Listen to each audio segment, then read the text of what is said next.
കുറേ അതിനു വേണ്ടിയിട്ട് ശ്രമിച്ചപ്പോൾ അതിവിടെ അവതരിപ്പിച്ചാൽ താമസിയാതെ നിങ്ങൾ ഇവിടുന്ന് ഇറങ്ങിപ്പോകുമെന്ന് എനിക്ക് വ്യക്തമാണ്. കാരണം അതത്ര വിശാലവും ഗഹനവും അഗാധവുമായ ഒരു കാര്യം. എനിക്കത് ഉൾക്കൊള്ളാൻ പ്രയാസമായിരുന്നു. കഴിഞ്ഞ 2-3 ദിവസം രാത്രിയിൽ ഇരിക്കുമ്പോൾ ഭാര്യ എന്നോട് പറയും, നിങ്ങൾ ഉറങ്ങുന്നില്ലേ. അപ്പോൾ ഒക്കെ ഷാജിയുടെ മുഖം എൻ്റെ മനസ്സിലേക്ക് വരും.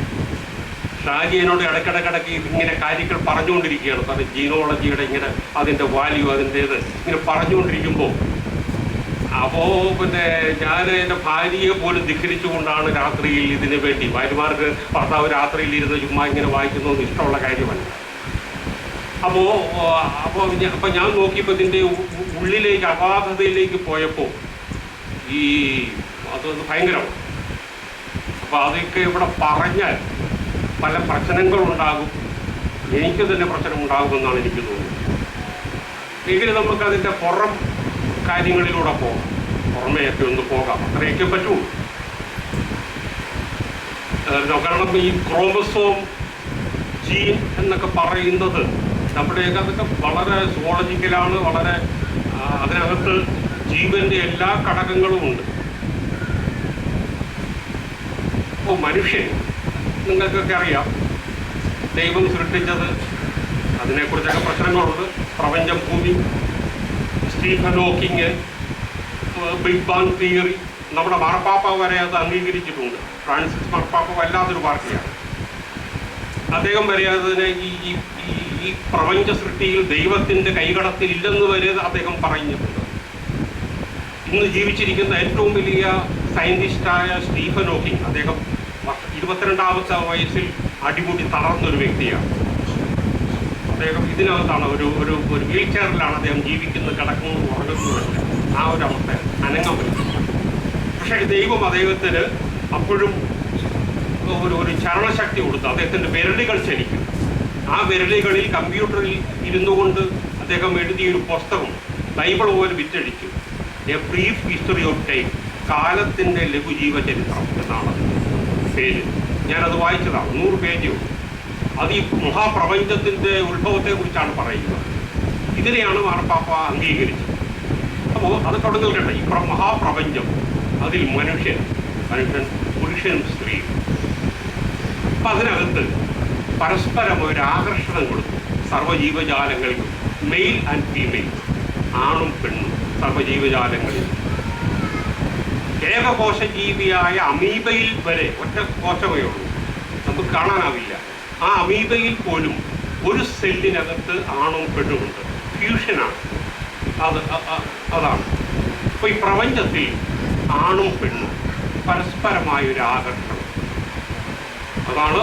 ഇപ്പോൾ ആ ആകർഷണം ലോകാരംഭം മുതലുണ്ട്, മനുഷ്യ ജീവിതാരംഭം മുതലുണ്ട്, സർവ്വജീവജാലങ്ങളിലും കുടികൊള്ളുന്നുണ്ട് ഈ ആകർഷണം. അപ്പോൾ ഈ ആകർഷണത്തിൽ നമുക്ക് കാര്യങ്ങൾ വ്യക്തമാണ്. പ്രപഞ്ചത്തിൽ ജീവികൾക്ക് രണ്ട് കാര്യങ്ങളാണ് അടിസ്ഥാനമായിട്ടുള്ളത്. ഒന്ന് ന്യൂട്രീഷൻ, 2 റിപ്രൊഡക്ഷൻ. ന്യൂട്രീഷൻ എന്ന് പറയുന്നത് അതൊരു ബയോളജിക്കൽ ടേമാണ്. ആഹാരം, ഭക്ഷണം. സർവ്വജീവജാലങ്ങൾക്കും അത് ആവശ്യമാണ്.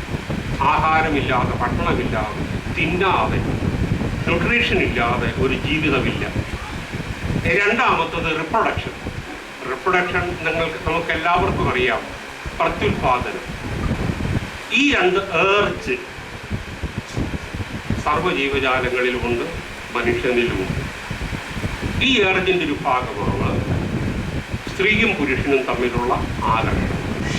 ഈ ആകർഷണത്തിലൂടെയാണ് പ്രപഞ്ചം നിലനിൽക്കുന്നത്, ഉൽപാദനം ഉണ്ടാകുന്നത്, പ്രൊഡക്ഷൻ മനുഷ്യനുണ്ടാകുന്നത്. അപ്പോൾ നമ്മുടെ ഇന്ത്യ മോശമല്ല. ഇന്നലത്തെ സെൻസസ് അനുസരിച്ച് ഇന്ത്യയിൽ ഇപ്പോൾ 127 കോടി ജനങ്ങളുണ്ട്.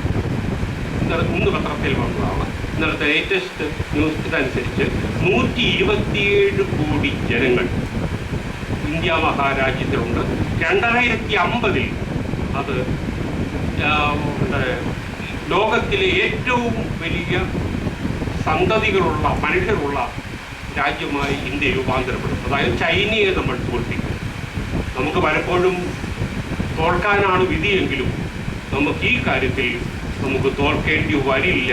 കാരണം ഇവിടെ സ്ത്രീ പുരുഷ ബന്ധങ്ങൾ അത്ര സുദൃഢമാണ്. അതാണ് പ്രൊഡക്ഷൻ.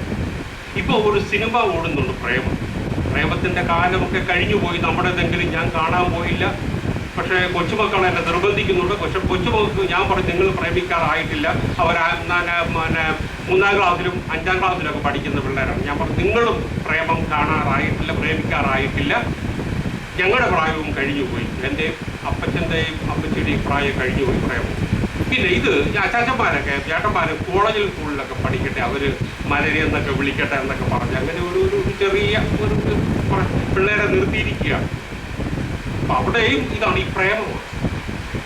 എന്താണ് ഇത്? അടിസ്ഥാനപരം എന്താണ്? മനുഷ്യൻ്റെ സ്ത്രീ പുരുഷൻ്റെ ആകർഷണം. അതിന് പല പല നിറഭേദങ്ങൾ, വർണ്ണപ്പകിട്ടുകൾ, നിറക്കൂട്ടുകൾ സൃഷ്ടിക്കുകയാണ്.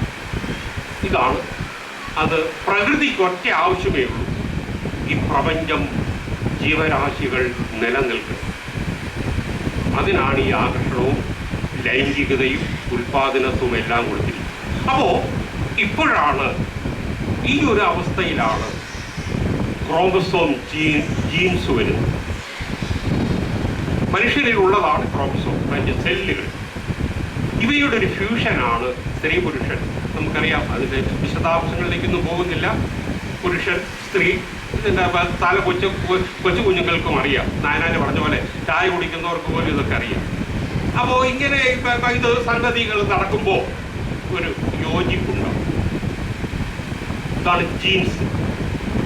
അപ്പോൾ ഈ ജീൻസ് എന്ന് പറയുന്നത് ഞാനും എൻ്റെ ഭാര്യയും, പുരുഷനായ ഞാനും ഭാര്യയായ സ്ത്രീയായ എൻ്റെ ഭാര്യയും സംഗമിക്കുമ്പോൾ ഒരു കുഞ്ഞുണ്ടാവും. അത് ഞങ്ങളുടെ ക്രോമസോം പ്രവർത്തനമാണ്, ജീൻസുകളുടെ പ്രവർത്തനമാണ്. അത് ഞങ്ങളുടേതായ ഒരു സങ്കരം, ഞങ്ങളുടെ കൂട്ടായ്മ. പക്ഷെ ഇതല്ല. ഇതാണ് നമ്മുടെ ഈ ജീനോളജി കടന്നു പോകുന്നത്. ഇതിനപ്പുറത്തേക്കാണ്.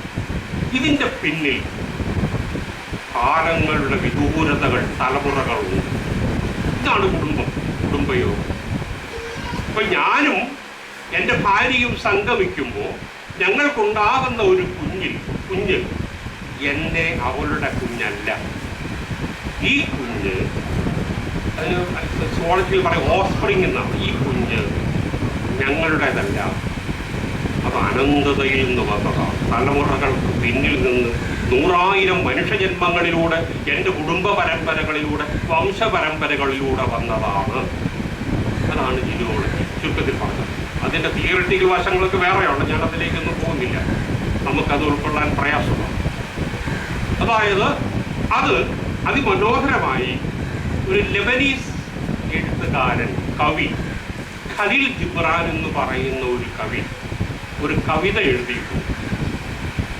ഇതാണ് വിഷയം.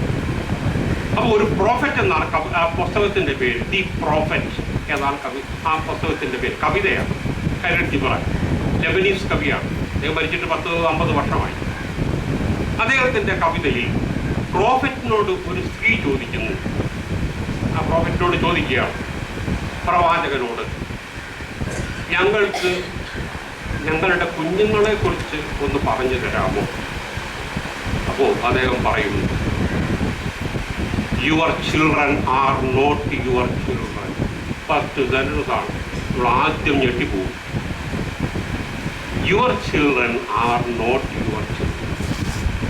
നിങ്ങളുടെ കുട്ടികൾ നിങ്ങളുടെ കുട്ടികളല്ല. തന്നെ പരിപാടിയത്. എൻ്റെ കൊച്ച് എൻ്റേതല്ല. എൻ്റെ കൊച്ച് എൻ്റെ കുട്ടി എൻ്റെ കുട്ടി എന്നാണ് പറയുന്നത്. പ്രവാചകൻ പറയുന്നു, ഖലീൽ ജിബ്രാൻ പറയുന്നു, നിങ്ങളുടെ കുട്ടി നിങ്ങളുടെ കുട്ടിയല്ല.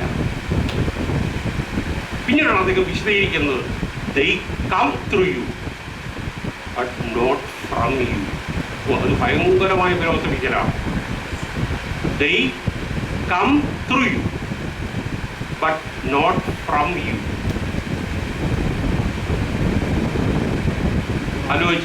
നമുക്ക് എത്തും പിടിയും കിട്ടുമോ? നിങ്ങളുടെ ഈ കുഞ്ഞ് നിങ്ങളിലൂടെ, നിങ്ങളുടെ സ്പേം, നിങ്ങളുടെ യൂട്രസ്, അതിൻ്റെ എംബ്രിയോ, ഭ്രൂണം, നിങ്ങളുടെ ക്രോമസോം, ജീൻ, ശരി, സമ്മതം. പക്ഷെ അതിൽ നിന്നല്ല. അപ്പൊ എന്ന് പറഞ്ഞാണ് നിങ്ങളിലൂടെ വന്നു. അപ്പോ നിങ്ങളിൽ നിന്നല്ല. they come through you but not from you. അപ്പൊ അതിന്റെ പിന്നിൽ എവിടെയോ ഇപ്പൊ നമ്മള് ഒരു കറണ്ട്, ഈ ഫാൻ കറങ്ങുന്നു, ഫാൻ നമുക്ക് കാറ്റ് തരുന്നു. അപ്പോൾ നമ്മളതിൻ്റെ ഈ കാറ്റ് തരുന്ന ഫാനിലേക്ക് നോക്കി, ഫാൻ കറങ്ങുന്നു. ഫാനാണോ കറക്കുന്നത്? ഫാനിനെ കറക്കുന്ന ഒരു ഒരു എനർജിയുണ്ട്. അത് ത്രൂ. അപ്പോൾ അതിന് സംവിധാനങ്ങൾ ഒരുത്തരം വന്നു. അതിന് വയറിട്ട് ബന്ധുക്കളാക്കി ആ വയറിനകത്തൂടെയാണോ വന്നത്? സ്വിച്ച്, അല്ലെങ്കിൽ ഇവിടെ ഇല്ലല്ലോ, അതിനൊരു സ്വിച്ച് വെച്ചു. സ്വിച്ചിലൂടെയാണോ ഫാൻ കറങ്ങുന്നത്? അവിടെ മോനെ സ്വിച്ച് ഇടറാ നമ്മൾ പറയും. ശരി, സ്വിച്ച് ഇട്ടു, ഉടനെ കാണും. അപ്പോൾ കറണ്ട് ഇല്ലെങ്കിലോ അതും ഫാൻ കറങ്ങും. സ്വിച്ച് ഇട്ടാലും കറക്കും. അപ്പോൾ ഈ വയറിലൂടെയല്ല, സ്വിച്ചിലൂടെയല്ല. അപ്പോൾ അതിൻ്റെ എപ്പോഴാണ്? അപ്പോൾ അതിൻ്റെ പുറത്തേക്ക് ഇവിടെ സ്ട്രീറ്റ് ഇതിലെ ഒരു ലൈൻ പോകുന്നു. അപ്പോൾ ഈ ലൈനിലൂടെയാണോ? അതെ, ലൈനിലൂടെയാണോ? ലൈനിൽ നിന്നല്ല. അപ്പോൾ അത് പോയി എവിടെയെങ്കിലും ചെല്ലും. അതിൻ്റെ ഒരു ട്രാൻസ്ഫോമുണ്ട്. ട്രാൻസ്ഫോമിലാണോ? അതിലൂടെയാണോ? പക്ഷെ അതിൽ നിന്നല്ല. അങ്ങനെ അങ്ങ് പോയി നമ്മൾ കാണുമെങ്കിൽ ഇടുക്കി ജലാശയം അതൊക്കെ നമ്മൾ ഈ ഫാൻ കറങ്ങുന്നതിൻ്റെ പിന്നിൽ ഇടുക്കിയിൽ നിന്നാണോ? ഇടുക്കിയിലൂടെയാണ് വെള്ളം. അപ്പോൾ വെള്ളത്തിൻ്റെലേക്ക് പോകുമ്പോൾ ആകാശം, മേഘങ്ങൾ, മഴ, ഇതിൻ്റെ അനന്തത നോക്കണേ. ഒരു ഫാൻ കറങ്ങുന്നതിൻ്റെ പിന്നിലെ ദൂരവ്യാപകമായ എനർജിയുടെ സോഴ്സുകൾ എവിടെയാ? പിന്നിൽ എന്ന് പറഞ്ഞതുപോലെ എൻ്റെ ഈ ഇരിക്കുന്ന ഒരു കുഞ്ഞിൽ, ഷാജിയുടെ കുഞ്ഞിൽ, ഷാജിയുടെ ഭാര്യയും മാത്രമല്ല, അതിൻ്റെ പിന്നിൽ പരമ്പരകളുണ്ട്, വംശപരമ്പരകൾ. അതാണ് വംശപരമ്പര. ഷാജി എനിക്ക് അയച്ചു തന്ന, കമ്പ്യൂട്ടറിൽ അയച്ചു തന്ന ഒരു വംശവൃക്ഷമുണ്ട്. വൃക്ഷം ഇങ്ങനെ നമ്മൾ പുറത്ത് കാണും. പക്ഷേ അതിൻ്റെ അകത്തേക്ക്, അതിൻ്റെ ഉള്ളിലേക്ക്, അതിൻ്റെ മണ്ണിനടിയിലേക്ക്, അതിൻ്റെ വേരുകളിലേക്ക് നമ്മളത് കാണുന്നില്ല. അവിടുന്ന് ഈ മരം അതിനാവശ്യമായതെല്ലാം വലിച്ചെടുക്കുകയാണ്. ഈ മണ്ണിൻ്റെ, അതാണ് മണ്ണുകുഴി എന്ന് പറയുന്നത്. ഷാജിയുടെ ഇവിടെ വന്നപ്പോൾ ഷാജിയുടെ മണ്ണുകുഴി അർത്ഥവത്തായി. താണ്ടെ മണ്ണെടുത്തിരിക്കുന്ന കുഴി മുന്നിൽ, നേരെ ഷാജിയുടെ മുന്നിൽ മണ്ണുകുഴി, നേരെ മണ്ണുകുഴിയും. പുന്നക്കാര എല്ലാം എവിടെയുണ്ട്, കാലാപറമ്പുകളാണ്. അപ്പോൾ ഈ ഒരു ജീവിതത്തിൻ്റെ ഒരു സമഗ്രതയിൽ നമ്മൾ പോകുമ്പോൾ നമ്മുടെ ഉള്ളിലടങ്ങിയിരിക്കുന്ന, നമ്മുടെ ഈ ക്രോമസോമിൽ ജീൻ, ഈ ജീനിൻ്റെ പരമ്പരകൾ അതിങ്ങനെ പോവുകയാണ്. ഇതാണൊരു കുഞ്ഞ്. അപ്പോഴാണ് ഖലീൽ ജിബ്രാൻ പറയുക, your children are not your children, they come through you but not from you.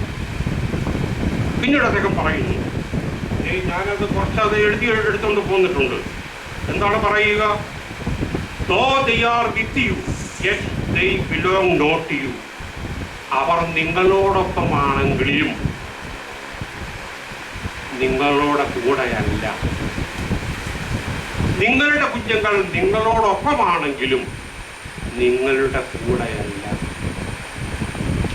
കാരണം നമുക്ക് ചെറിയ റോളേ ഉള്ളൂ. നമ്മളിലൂടെ വന്നെന്നുള്ള റോളല്ലേ ഉള്ളൂ. നമ്മളുടെ കൂടെ ഉണ്ട്, പക്ഷെ നമ്മളോടൊപ്പമല്ല. അതിനപ്പുറത്തേക്ക് പോകേണ്ടവരാണ്. കവിതയിൽ ഞാൻ വീണ്ടും പറയാം, you may give them your love but not your thoughts. കുഞ്ഞുങ്ങൾക്ക് കൊടുക്കാം, സ്നേഹം കൊടുക്കാം, പക്ഷേ നിങ്ങളുടെ ചിന്തകൾ കൊടുക്കരുത്. കാരണം അവരുടെ ചിന്തകൾ വരാനിരിക്കുന്ന ലോകത്തിലെ ചിന്തകളിലേക്ക് നിങ്ങൾക്ക് സ്വപ്നത്തിൽ പോലും ചെന്നെത്താനാവില്ല. എൻ്റെ കൊച്ചുമകൻ, എൻ്റെ മകളുടെ 2 ആൺമക്കൾ ഒരു മാസം മുമ്പ് എൻ്റെ വീട്ടിൽ വന്നു. 6ാം ക്ലാസ്സുകാരനും 3ാം ക്ലാസ്സുകാരനും. ഈ ഇന്റർനെറ്റിന്റെ മുമ്പിൽ, നമ്മുടെ ഈ കമ്പ്യൂട്ടറിന്റെ അല്ലെങ്കിൽ നമ്മുടെ ഫോണിന്റെ മുമ്പിൽ ഞാൻ അന്നേരം ബോധം കിട്ടുകയാണ് അവന്മാരുടെ പരിപാടിയുടെ മുമ്പിൽ. എന്താണ് അവർ എനിക്ക് കാണിച്ചു തരുന്ന ലോകം എൻ്റെ ബുദ്ധിക്കും ഭാവനകൾക്കും അപ്പുറത്താണ്.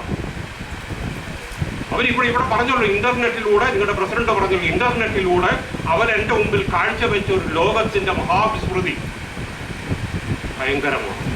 കുഞ്ഞുങ്ങൾക്കത് ഞെരിപിരി. എൻ്റെ മകൻ്റെ കുഞ്ഞ്, അവന് 4 വയസ്സേ ആയുള്ളൂ. അവൻ മിനിയാന്ന് വീതി വന്നു, ദുബായിൽ നിന്ന് വന്നു. അവൻ എൻ്റെ ചെറിയ ഈ സാധനം ഇട്ട് കളിക്കുന്ന കളി, അതിൻ്റെ ഇടപാടുകൾ കണ്ട് ഞാൻ എൻ്റെ വിരലുകൾ ഞെട്ടി വിറച്ചു നിൽക്കുക. നമുക്ക് അവരുടെ ലോകത്തിലേക്ക് സ്വപ്നങ്ങൾ പോലും എത്താനാവാത്ത ലോകത്തിലേക്ക് എത്തിയിരിക്കുകയാണ് ലോകം. അത്ര വേഗത്തിലാണ് ലോകത്തിൻ്റെ ഈ മാറ്റമെന്ന് പറയുക.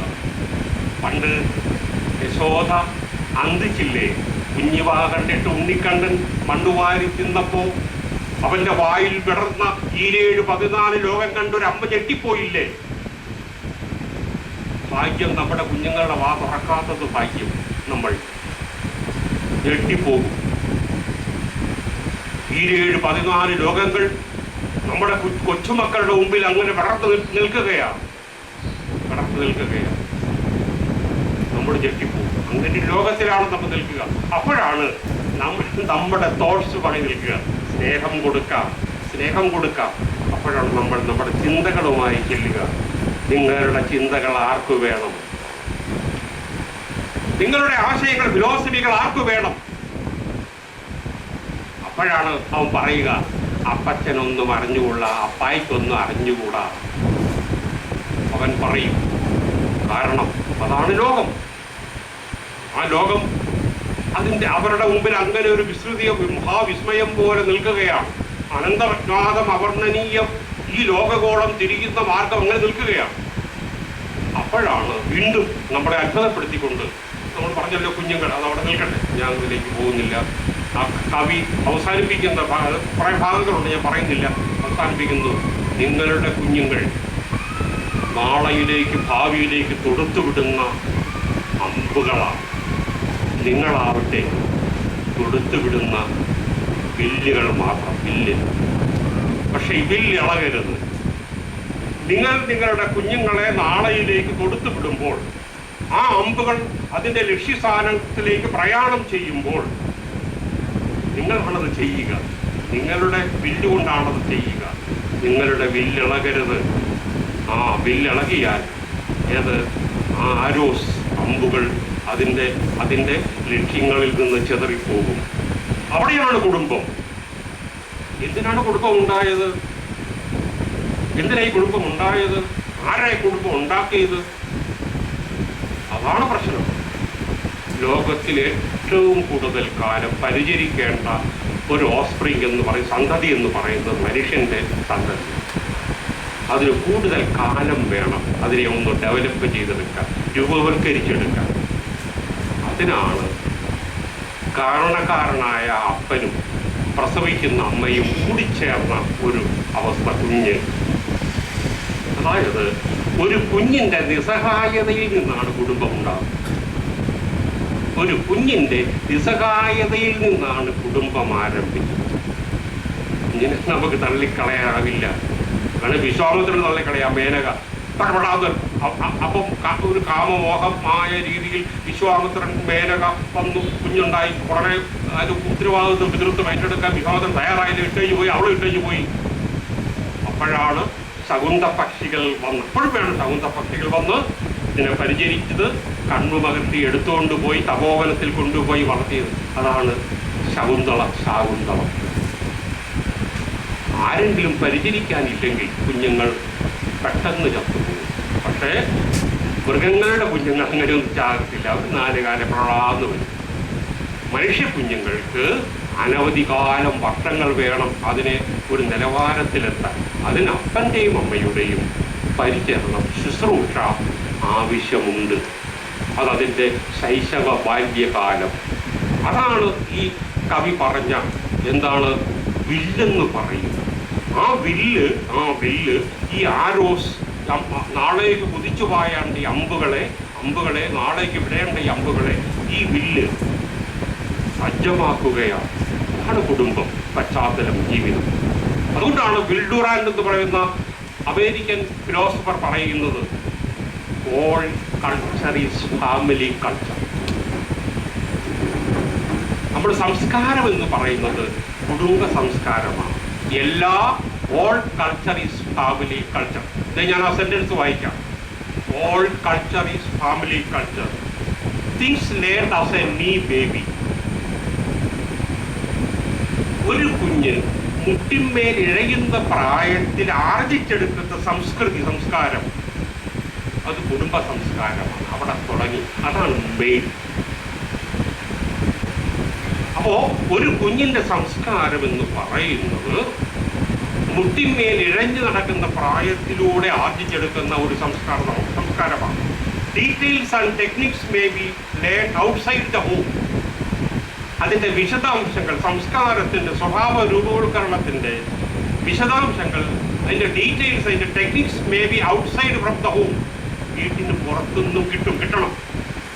ഹോസ്റ്റലിൽ നിന്ന്, സ്കൂളിൽ നിന്ന്, പള്ളിയിൽ നിന്ന്, വൈദികരിൽ നിന്ന്, കന്യാസ്ത്രീകളിൽ നിന്ന്, അല്ലെങ്കിൽ ബൈബിളിൽ നിന്ന്, മതങ്ങളിൽ നിന്ന്, അധ്യാപകരിൽ നിന്ന്, കൂട്ടുകാരിൽ നിന്ന്, കളിക്കൂട്ടുകാരിൽ നിന്ന്, പുസ്തകങ്ങളിൽ നിന്ന്, സംഗീതത്തിൽ നിന്ന്, കലകളിൽ നിന്ന്, ഇതെല്ലാം വീടിൻ്റെ പുറത്തു നിന്ന് പിന്നീട് അതിൻ്റെ ഡീറ്റെയിൽസ് ആർജിക്കുക. ബട്ട് വീണ്ടും അദ്ദേഹം പറയുന്നു, but learn outside the home, but their value is determined by the family.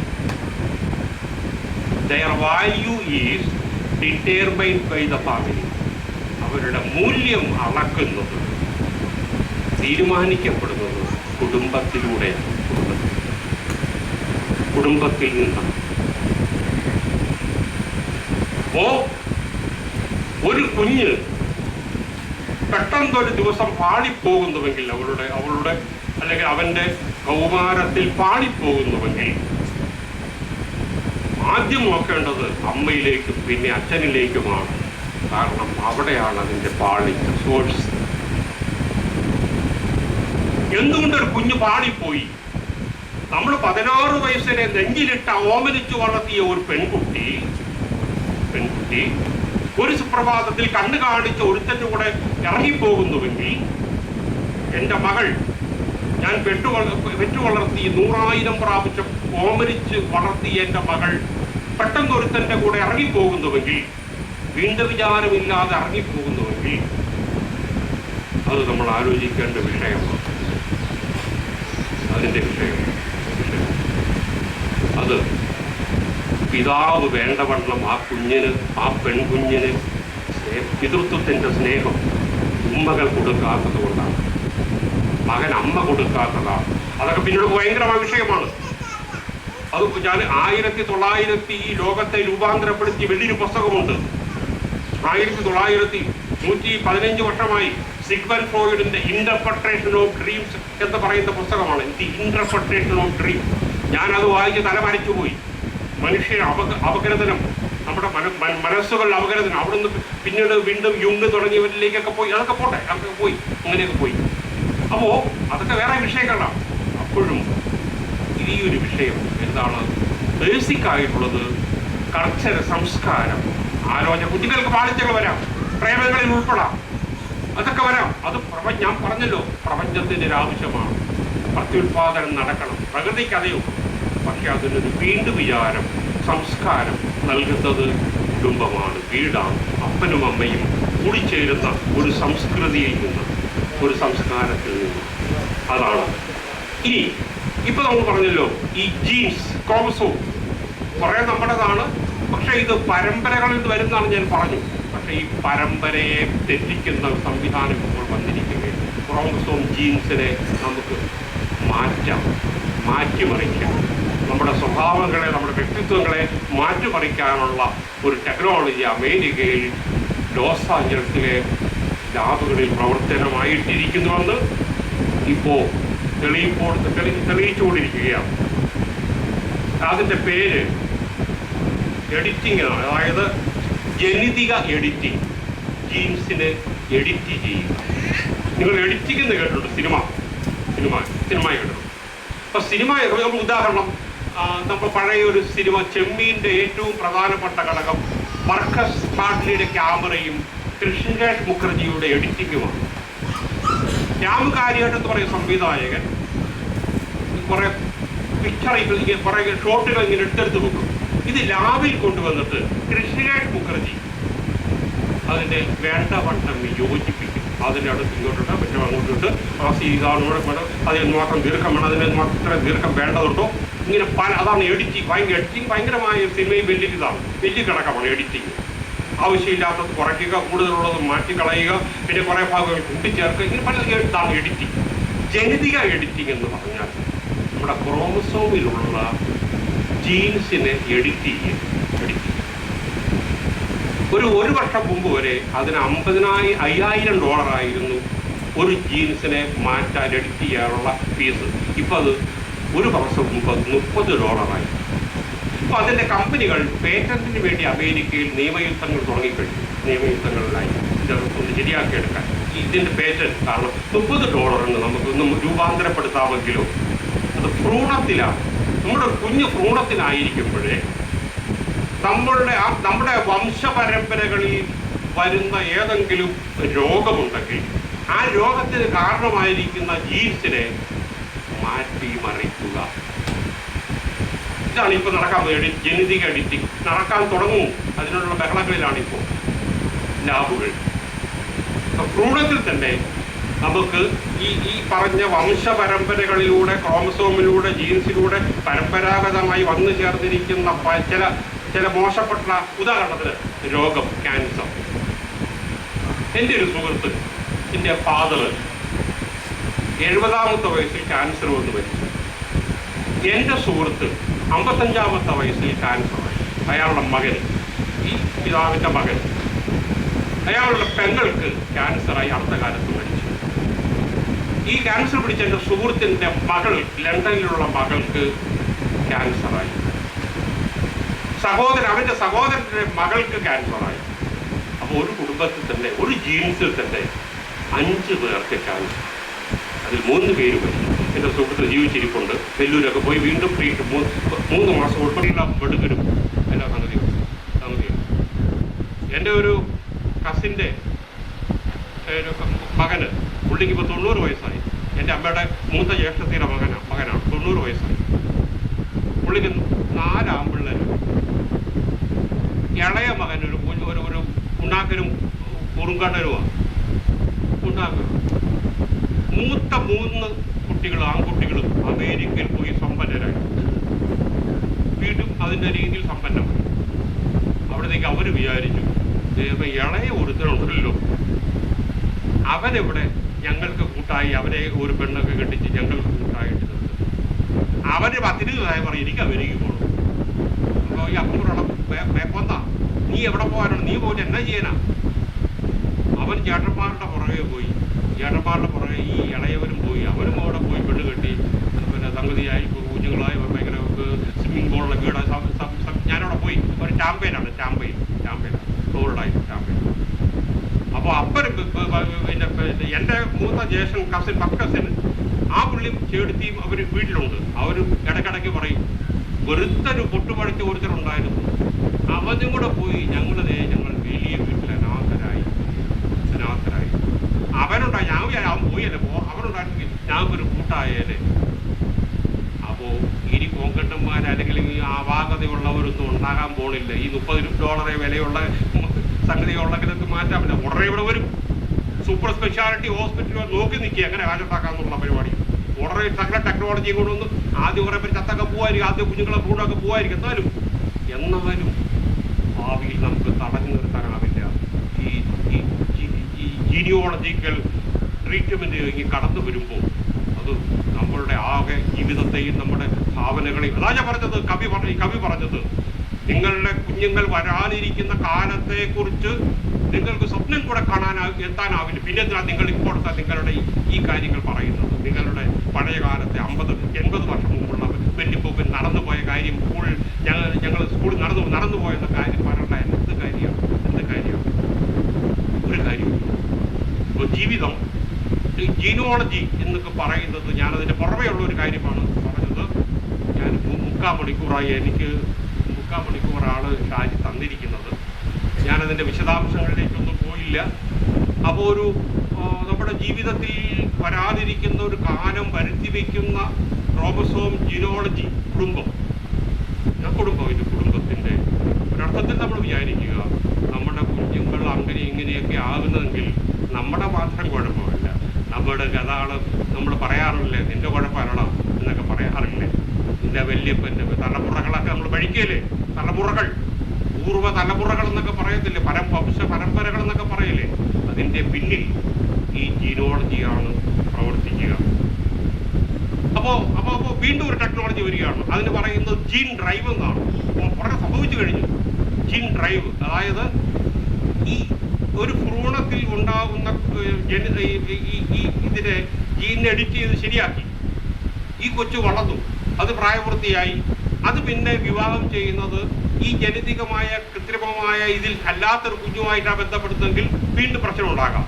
അതിന് അപ്പം തന്നെ അത് പിന്നെ ഭ്രൂണത്തിൽ ആ സംഗമത്തിൽ തന്നെ മറ്റേ ജീനിനെ പ്രതിരോധിക്കാനുള്ള മറ്റേ കുഴപ്പക്കാരനായ ആ ജീനിനെ പ്രതിരോധിക്കാനുള്ള കഴിവ് ഈ കുഞ്ഞിൻ്റെ ജീനിന് ഉണ്ടായി കഴിയുമെന്ന് അതാണ്. അതിന് വേറെ ടെക്നോളജി വന്നു കഴിഞ്ഞു. അങ്ങനെ മാറ്റങ്ങൾ നിരന്തരമായി ഉണ്ടായിക്കൊണ്ടിരിക്കുകയാണ്.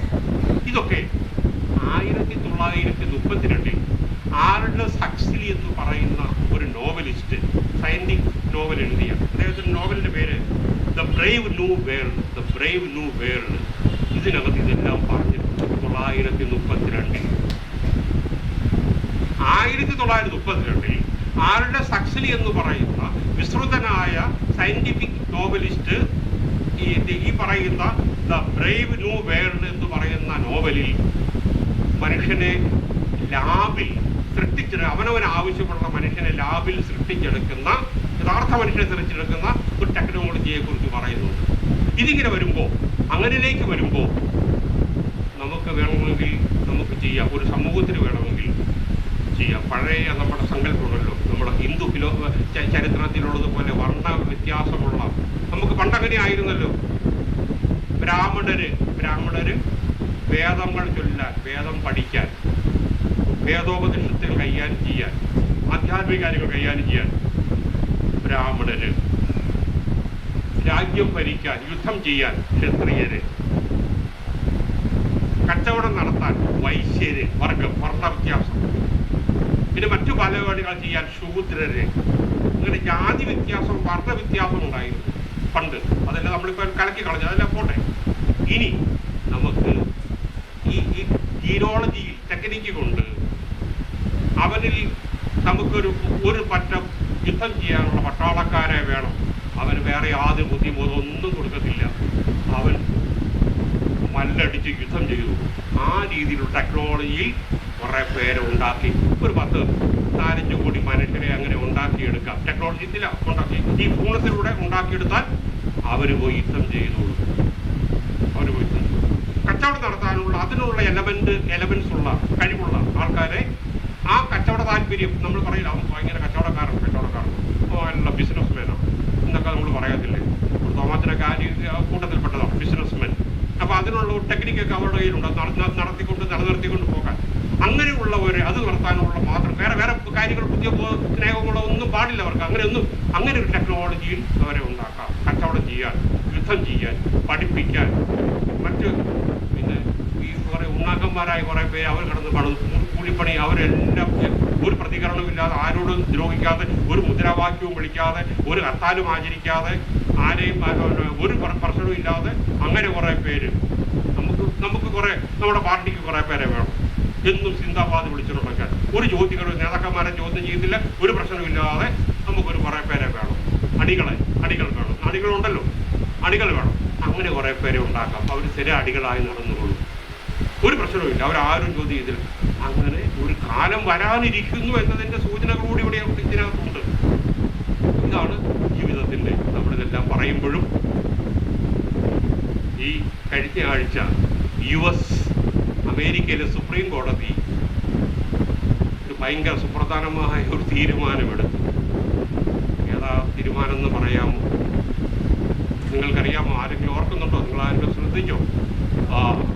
അതായത് ഈ ആണും പെണ്ണും വിവാഹിതരല്ലാതെ ഉള്ള വിവാഹം, അതിന് പറയുന്നത് സെയിം സെക്സ് മാരേജ്,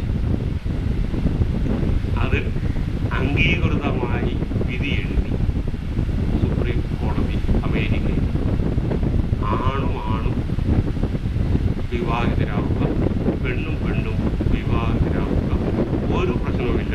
ക്രോമസോമും ഇല്ല, ജീൻസും ഇല്ല, മറ്റ് ഉൽപാദനവും ഇല്ല, പ്രശ്നങ്ങളും ഇല്ല, കണ്ണീരും ഇല്ല, കരച്ചിലും ഇല്ല, ഒരു വയ്യാവേലിയില്ല.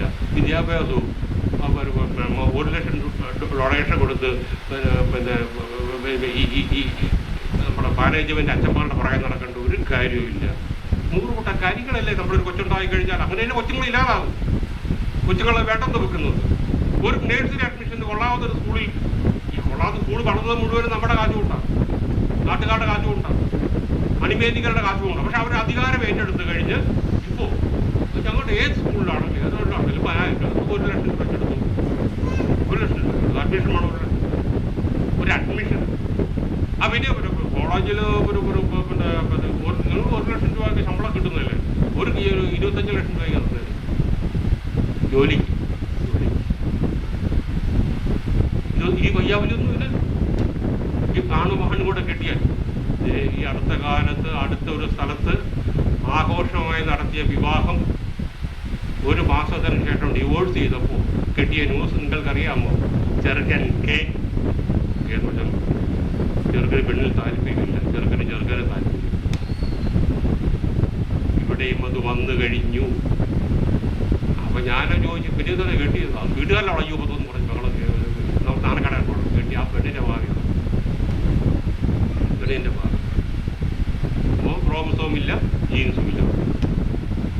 1 വർഷമായിട്ട് അവൻ ഭാര്യാഭർത്തൃ ബന്ധങ്ങളിൽ ഇതൊക്കെ പറഞ്ഞാലും എത്ര പരിപാവനമാണെങ്കിലും ഈ പ്രകൃതിയുടെ ഒരു ആവശ്യമുണ്ടല്ലോ, ഉൽപാദനം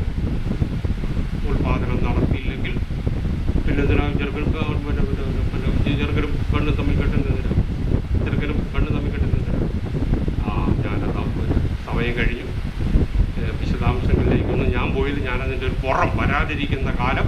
അതുകൊണ്ട് നിങ്ങളുടെ കൊച്ചുമക്കളൊക്കെ ഇനി വഴക്കും വയ്യാവിൻ്റെ പ്രശ്നങ്ങളൊക്കെ ഉണ്ടാക്കുമ്പോൾ അധികം ഒന്നും സംസാരിക്കേണ്ട. കാരണം നിങ്ങൾ തന്നെയാണ്, അല്ലെങ്കിൽ നമ്മുടെ പൂർവ്വപിതാക്കളുടെ, നമ്മുടെ വല്യമ്മ അല്ലെങ്കിൽ നമ്മുടെ അതിൻ്റെ പരമ്പരകൾ, ഈ മണ്ണുകുഴിയിൽ ഏതോ പൂർവികൻ്റെ ഒരു സംഗതി ജീവിത പ്രശ്നക്കാരനിങ്ങോട്ട് വന്നിരിക്കുകയാണ്. അല്ലെങ്കിൽ പുന്നക്കാലായിലെ ഏതോ ഒരു കാലായിൽ നിന്ന് ഓടിച്ചോടി പോയ ഒരുത്തൻ്റെ ഒരു സംഗതി ഇങ്ങോട്ട് വന്നിരിക്കുകയാണ് എൻ്റെ ഈ വംശ പരമ്പരയിലേക്ക്. അതാണ് പണ്ട് ഈ വിവേകാനന്ദൻ എന്ന് പറയുന്ന, നരേന്ദ്രൻ എന്ന് പറയുന്ന കുട്ടി ഭയങ്കര അവർക്ക് മക്കളൊന്നും ഉണ്ടാകാതെ വിഷമം ചെയ്യിക്കുമ്പോഴത്തേക്കും ശിവനോട് പ്രാർത്ഥിച്ച് അവസാനം 10 വർഷം കഴിഞ്ഞപ്പോൾ ആ മാതാപിതാക്കൾക്ക് ഒരു കുട്ടിയുണ്ടായി. അവർ നരേന്ദ്രൻ എന്ന പേരിട്ടു. അവർ വളർത്തി അവസാനം അവർ പറഞ്ഞു ദൈവത്തോട് പ്രാർത്ഥിച്ചു, ശിവനെ നിന്റെ കുറേ ഭൂതങ്ങളിൽ ഈ ശിവന് കുറേ ഭൂതങ്ങൾ കൂടെ ഉണ്ട്, അതിൽ ഒന്നിനെയാണല്ലോ എനിക്ക് തന്നത് എന്ന് പറഞ്ഞ് അവർ വിലപിച്ചു. അവസാനം നരേന്ദ്രൻ മാതാപിതാക്കളെയുടെ കണ്ണുനീര് കുടിപ്പിച്ച് ഒരു സുപ്രഭാതത്തിൽ കൽക്കട്ട പ്രസിഡൻസി കോളേജിൽ നിന്ന് ഒരു അധ്യാപകൻ പറഞ്ഞത് കേട്ട് ശ്രീരാമകൃഷ്ണ പരമഹംസനെ കാണാനായിട്ട് പോയി. അന്ന് രാത്രി അവിടെ ചെന്ന് തന്നെ അദ്ദേഹത്തിൻ്റെ കാൽക്കലിൽ ശിഷ്യനായി. പിന്നെ വീട്ടിലോട്ട് പോയില്ല. മാതാപിതാക്കൾ വരികയായി. അപ്പം നിങ്ങൾ അറിയുക, നമ്മുടെ മക്കൾക്ക് എവിടെയൊക്കെയോ ചില ദൗത്യങ്ങളുണ്ട്. ആ ദൗത്യം നമ്മളെ ഏൽപ്പിക്കുന്നതല്ല, നമ്മുടെ പൂർവ്വ പരമ്പരകൾ ഏൽപ്പിക്കുന്നതാണ് എന്ന് നിങ്ങൾ തിരിച്ചറിയുക. നന്ദി, നമസ്കാരം.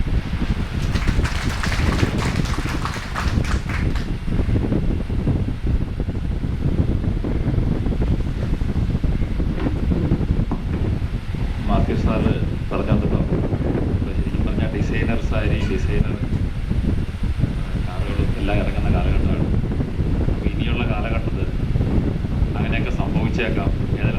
അറിഞ്ഞിരിക്കുന്നത് നല്ലതാണ്. ഇല്ലെങ്കിൽ ഇങ്ങനെയൊക്കെ സംഭവിക്കുമ്പോൾ ബൈബിളിൽ പറഞ്ഞ പോലെ രോഗാവസാനം ഇങ്ങനെയൊക്കെയാണ്. അതുകൊണ്ട് നമുക്ക് ഏകദേശം നമുക്ക് തയ്യാറെടുത്തിരിക്കുക. അല്ല ഒരു ചെറുക്കിന് ഈ പ്രേമം ഉള്ളിടത്താൻ കാലം ചെറുക്കിന് പെണ്ണുണ്ടെങ്കിൽ അതിലും മാറ്റം സംഭവിക്കും. ഈ രീതിയിലായിരിക്കില്ല മാറ്റം സംഭവിക്കുന്നത്, അവസാനിക്കുന്നില്ലെന്നാണ്.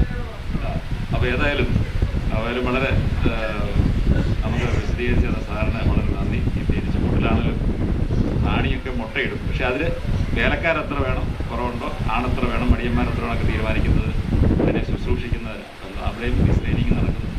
ഏതായാലും സാറ് നമുക്ക് വളരെ ലളിതമായിട്ട് നമ്മുടെ ഹാസ്യാത്മകമായിട്ട് നമുക്ക് വിവരിച്ചു തന്നു. വളരെ നന്ദി, നമസ്കാരം. പിന്നെ സാറിനൊരു സ്നേഹോപകാരം സമർപ്പിക്കുന്നതിനായിട്ട് നമ്മുടെ വൈസ് പ്രസിഡന്റ്